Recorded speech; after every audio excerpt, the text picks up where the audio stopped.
Selamat malam teman-teman yang dikasihi Tuhan. Selamat berjumpa kembali dalam acara live pada saat ini. Bersama saya Pendeta Yosef Riri Masih. Senang sekali boleh ketemu lagi dengan teman-teman ya. Terima kasih buat teman-teman yang setia setiap hari Rabu dan hari Jumat jam 8 malam. Dan saat ini kita akan bersama membahas tentang satu tema.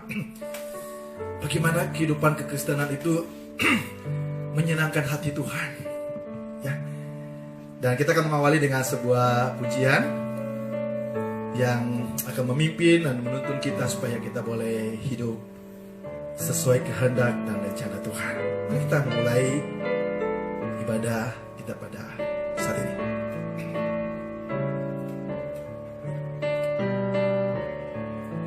Ku ingin selalu dekat padamu, mengiring Tuhan tiada jemu. Bila kau pimpin jalan hidupku, tidak ku takutkan segala seteru. Sekali lagi kita pujian ini. Ku ingin selalu dekat padamu, mengiring Tuhan tiada jemu. Bila kau pimpin kehidupanku, tidak ku takutkan segala seteru.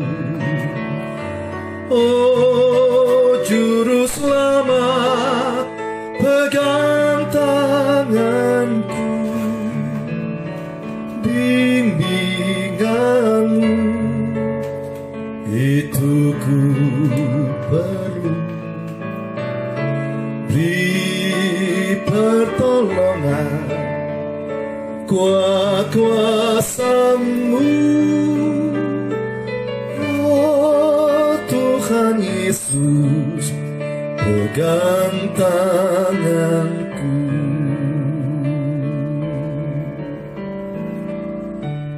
Saudara-saudaraku, kita masih berada dalam kondisi pandemi ini. Tapi satu hal yang tidak boleh saudara lupa, bahwa Tuhan ada di tengah-tengah pandemi ini. Saya pernah membahaskan ketika Tuhan Yesus berjalan di atas air, ketika murid-muridnya mengalami badai taufan di tengah laut, ada Tuhan. Dan Tuhan ingin selalu berbicara kepada setiap kita. Sebab itu dalam situasi pandemi ini, kita tetap tenang, lihat Tuhan, pandang Tuhan. Tuhan mau berbicara kepada setiap kita. Biarlah pujian ini menjadi pujian doa, membawa Tuhan selalu terus memimpin dan menuntun hidup kita. Kita akan pujian ini sekali lagi ya.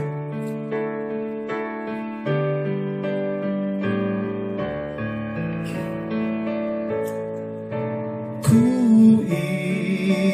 ingin selalu dekat padamu, mengiring Tuhan tiada jemu.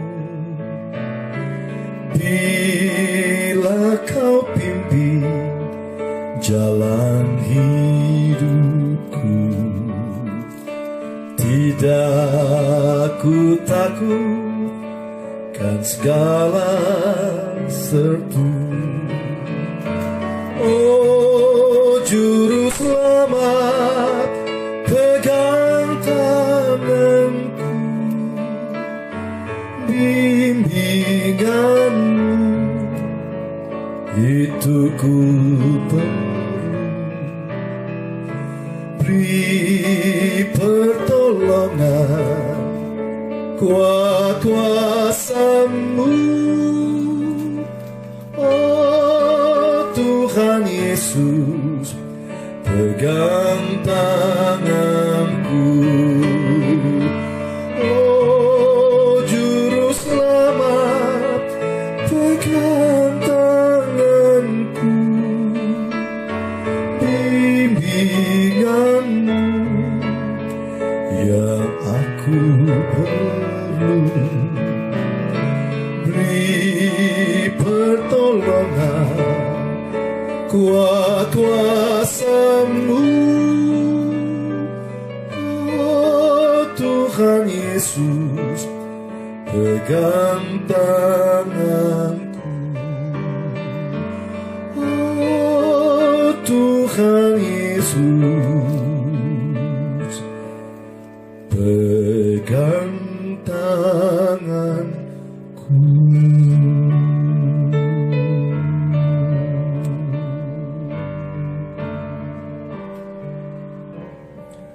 Mari kita buka ibadah kita. Pertolongan kita adalah dari Tuhan yang menjadikan langit dan bumi. Dan keselamatan kita ke sorga adalah kasih karunia dari Tuhan Yesus Kristus yang telah berkorban menanggung hukuman dosa kami. Kepadamu Tuhan Yesus kami datang beribadah.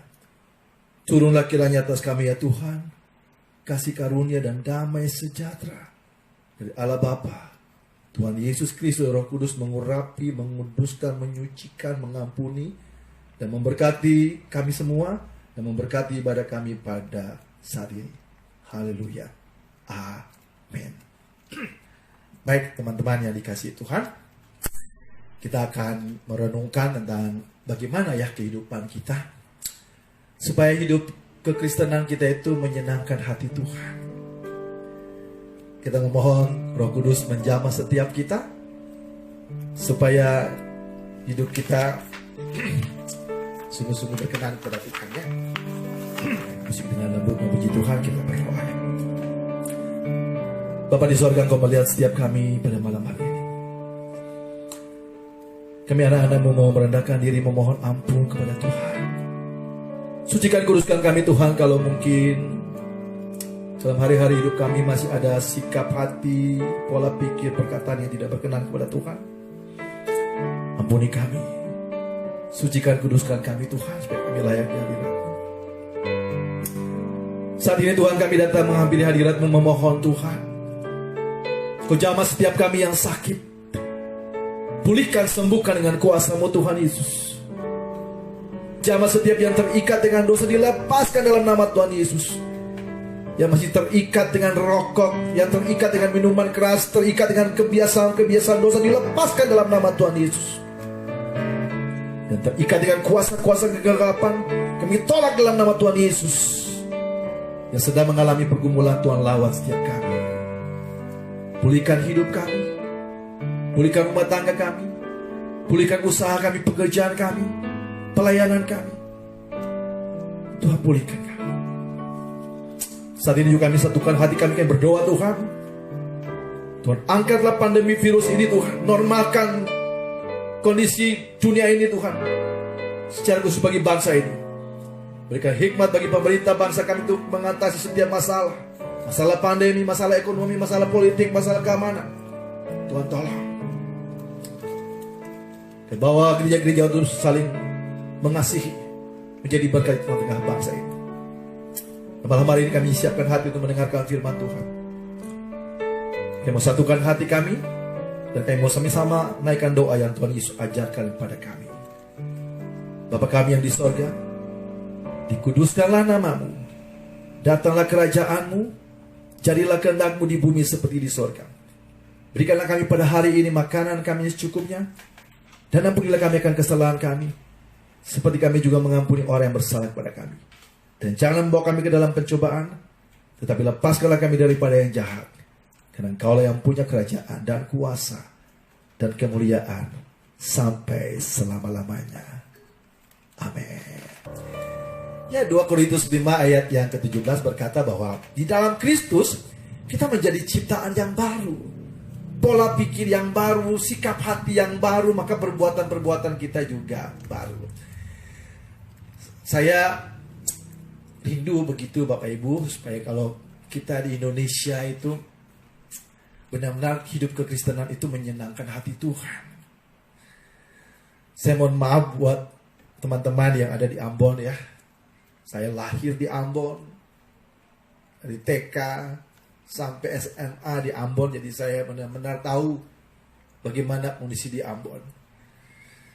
Dulu saya menganggap itu semua biasa saja ketika perayaan Natal. Malam Natal kita mungkin semua tenang. Tapi ketika di hari Natal, banyak orang mabuk-mabukan. Natal tidak menjadi damai lagi dan seringkali terjadi keributan karena orang mabuk. Saya nggak tahu ya, lewat kesempatan ini saya nggak tahu kakak terkasih saya, Bung Riz Loana Pesi, itu kakak sepupu saya yang jadi wali kota di Ambon, tolonglah. Sebentar lagi mau Natal ya.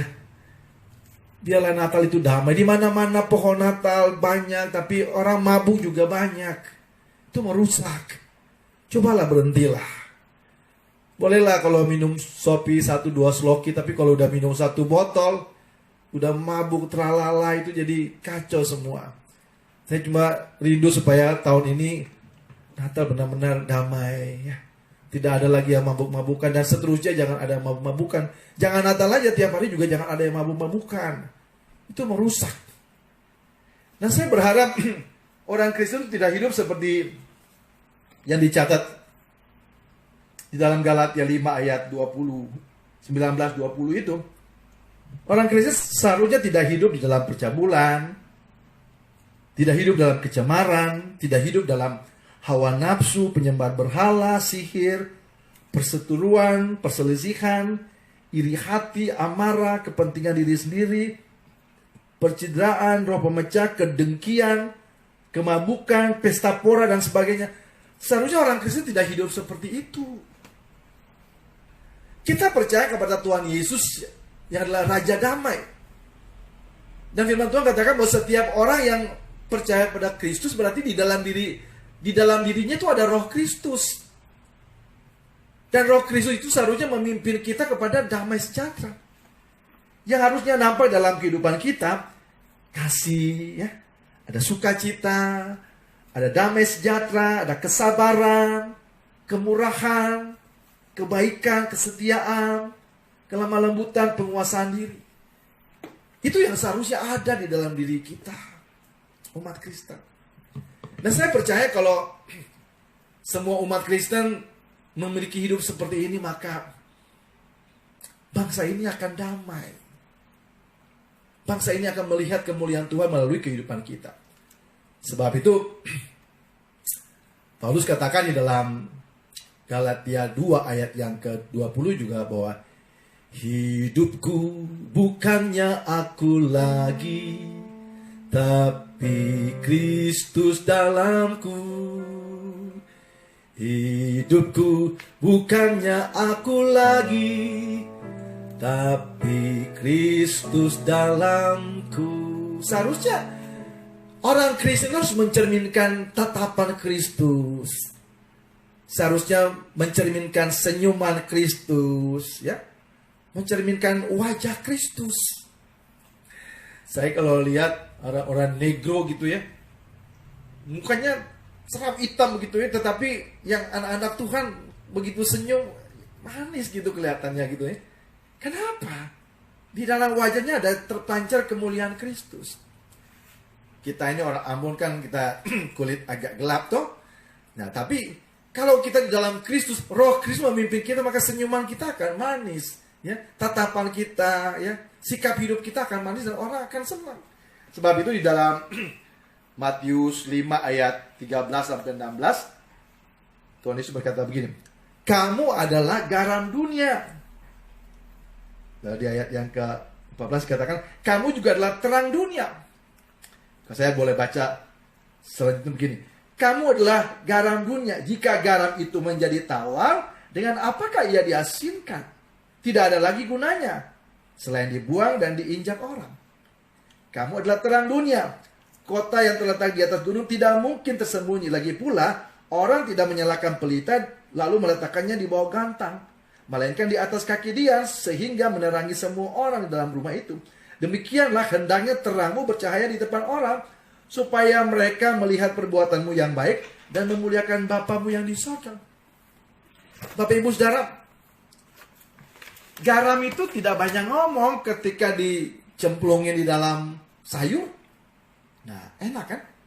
Nah, orang Kristen itu tidak perlu banyak berkoar-berkoar. Bagaimana hidup kita itu menyenangkan Tuhan. Ya?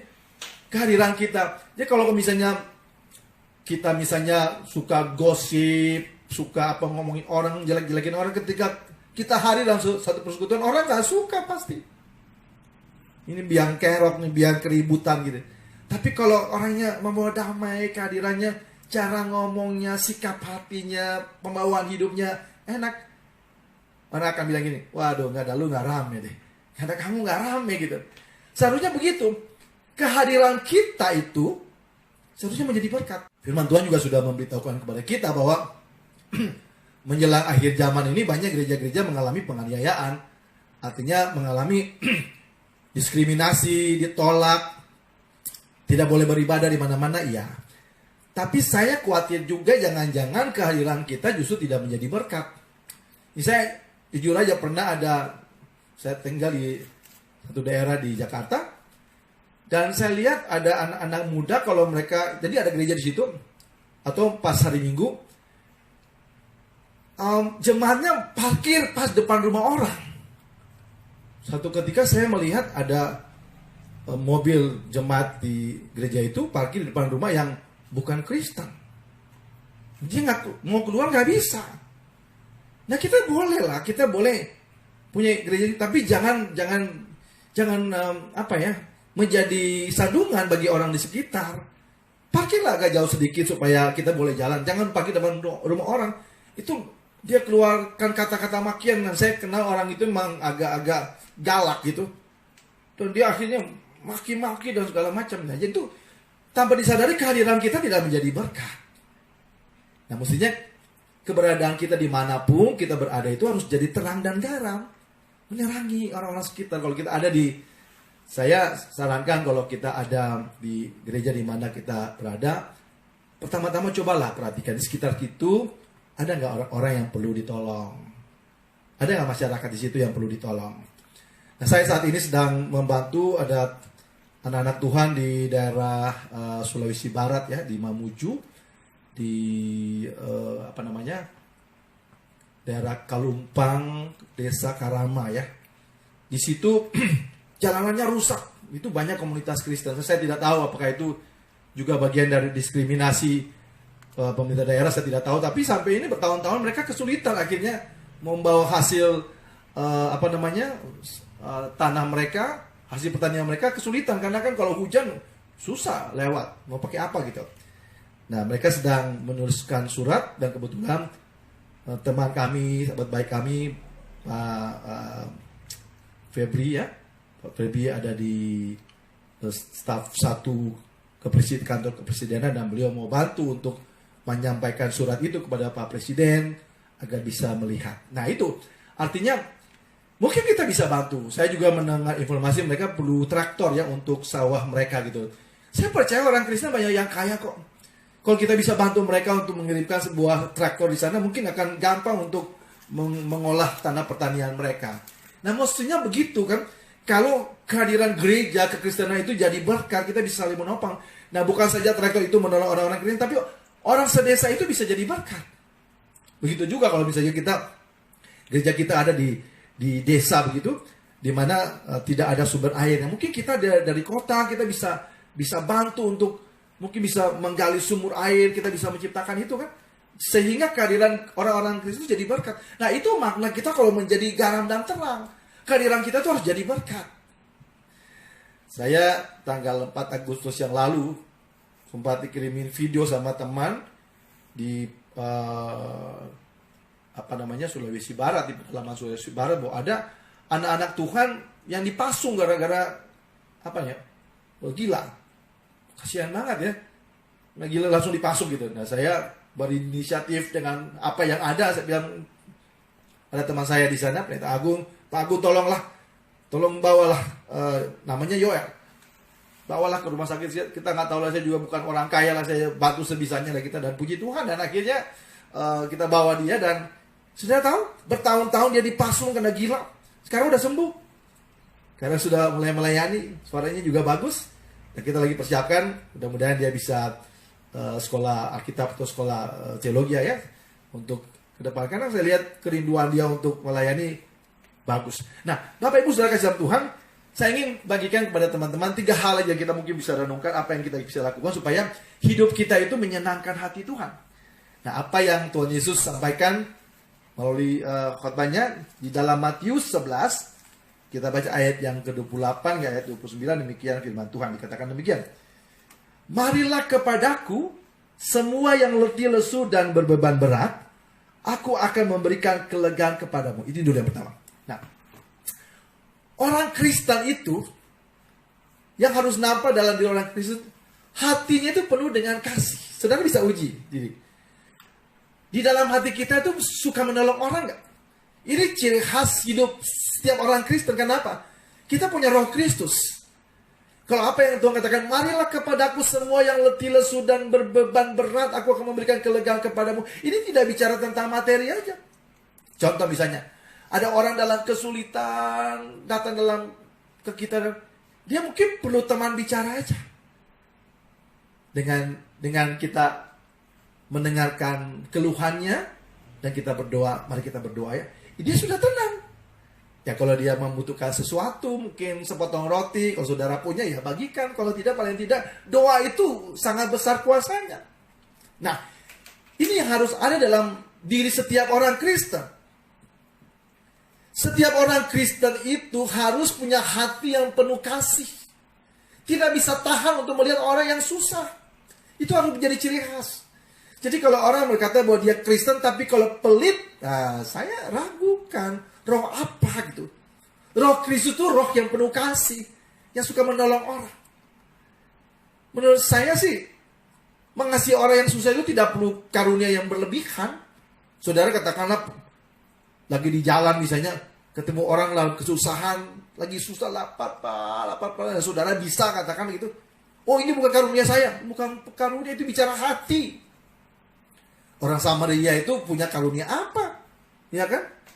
Tapi dia bisa menolong dibanding dengan para imam dan orang Lewi yang seringkali melayani di gereja. Nah, kan makanya kita tuh jangan sok-sok rajin ke gereja, melayani tapi hatinya pelit. Nah, nggak boleh.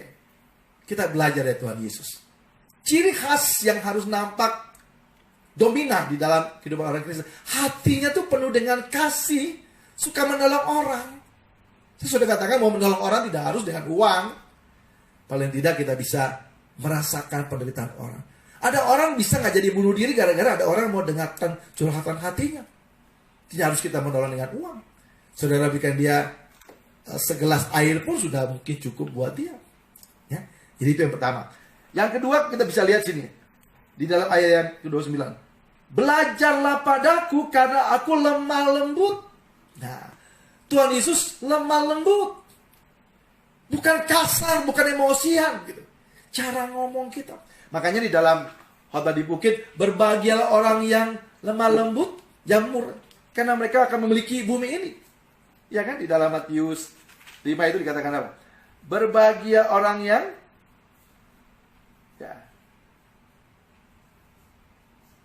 yang murah hatinya, yang lemah lembut ya.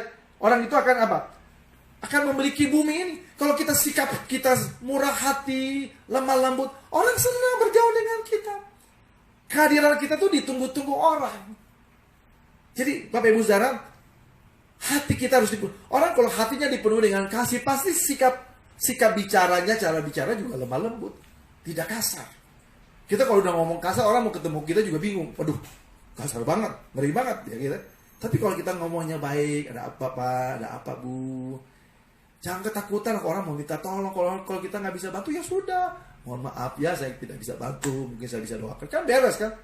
Banyak teman-teman tanya ke saya, Pak Yosef, kenapa nih mengembalakan jemaat nggak digaji, terus jemaatnya banyak yang susah, kok tenang-tenang aja ya sudah, Banyak yang minta tolong dari Bapak, saya bilang kalau ada saya kasih, kalau enggak ya sudah, masa saya mesti rampok. Simpel aja. Kata Gus Dur gitu aja kok repot. Ya kan? Simpel aja hidup. Jadi nggak usah takut. Orang minta-minta dari kita ya, kalau ada kita kasih, kalau nggak ada ya sudah, mohon maaf. Kita berdoa aja kan begitu kan. Kalaupun ada ya kasih sepotong roti juga kan, saudara juga nggak miskin kan. Nah, sebab itu Tuhan mau kita punya hati yang penuh kasih, lemah lembut. Lalu apa? Belajarlah padaku karena aku rendah hati. Orang yang rendah hati itu nggak pernah merasa diri hebat. Ya, merasa diri kuat, merasa diri teologinya tinggi, lalu suka menghina orang lain, menghakimi orang lain. Itu sombong namanya. Ingat, sombong itu sifat iblis. Jadi kalau saudara mengatakan saudara sarjana teologi, pendeta sekalipun, tapi kalau sombong itu ingat, itu sombong itu sifat iblis. Rendah hati itu karakternya Tuhan. Bukan saja kepada jemaat, apalagi sebagai pendeta kita harus memiliki sikap seperti Tuhan Yesus. Saya tidak bagikan banyak kepada Bapak Ibu Saudara. Yang pertama saya mau imbau buat teman-teman di Ambon, mari sebentar lagi mau Natal nih ya. Jadi tolonglah di Manado juga ya, di Papua juga, di NTT, stoplah. Ya minum-minum boleh dikit lah buat manas-manasin tubuh kalau lagi musim hujan, tapi gak usah mabuk-mabukan. Itu jadi ribut, jadi berantem, jadi kacau. Dan kalau kita makan juga ya, jaga makan yang benar. Jangan semuanya dimakan, ular, tikus, kucing semua dimakan. Ya, Paulus katakan apa? Semua halal tapi tidak semua bermanfaat. Tidak semua harus dimakan, Bapak Ibu Saudara. Jaga kesehatan kita juga ya. Jadi Bapak Ibu Saudara kasih dalam Tuhan, doa saya supaya tahun ini kita mulai untuk mengambil komitmen. Kita tidak hidup lagi dengan mabuk-mabukan. Tidak hidup lagi dengan penyembahan berhala, pakai opo-opo, pakai pakatan, pakai apapun itu, jimat-jimat, buanglah semua itu. Ya, kita hidup menyenangkan hati Tuhan. Keselamatan ke surga itu sudah pasti bagi kita orang yang percaya pada Tuhan Yesus. Sebab itu, fokus hidup kita hanya untuk memuliakan Tuhan. Pikirkan yang baik, ya, berkata yang baik, bersikap yang baik, dan melakukan yang baik. Itu cara kita membalas kebaikan Tuhan Yesus yang sudah berkorban bagi kita. Doa saya kiranya Roh Kudus menolong setiap kita supaya kita mulai ya, jaga sikap hati kita, jaga perkataan kita, jaga perbuatan kita supaya hidup kita itu apa? Menyenangkanmu, senangkanmu, hanya itu kerinduanku. Menyenangkanmu, senangkan hatimu, hanya itu kerinduanku. Begitu. Ya, malam ya. Kita arahkan hati kepada Tuhan, kita berdoa bersyukur untuk penyertaan Tuhan pada saat ini. Bapa di sorga, terima kasih untuk kehadiran Tuhan telah memberkati siaran pada malam hari ini. Tuhan urapi setiap kami dalam istirahat kami pada malam hari ini, baik kami di Indonesia maupun teman-teman di luar negeri yang mungkin akan mengikuti juga acara ini dimanapun berada. Tuhan sertai lindungi, mungkin dalam perjalanan Tuhan sertai lindungi supaya selalu dalam perlindungan Tuhan. Saya juga teringat berdoa untuk setiap anak-anakmu yang mungkin sedang terinfeksi virus corona. Tuhan jamah, Tuhan sembuhkan, Tuhan pulihkan yang kuasa-Mu. Adikku Elsa di Ambon, Tuhan jamah, pulihkan dia Tuhan. Engkau bawa seluruh hidup kami dalam tangan Tuhan. Kami percaya bahwa kuasa Tuhan yang sanggup melindungi kami anak-anak-Mu. Dan kami arahkan hati kepada Tuhan dan menerima berkat dari Tuhan. Arahkan hati pada Tuhan. Tuhan memberkati kami dan melindungi kami. Tuhan menyinari kami dengan wajah-Nya dan berikan pada kami kasih karunia. Tuhan menghadapkan wajah-Nya kepada kami dan berikan pada kami damai sejahtera. Dalam nama Tuhan Yesus kami terima berkat ini dan kami berdoa. Haleluya. Amin.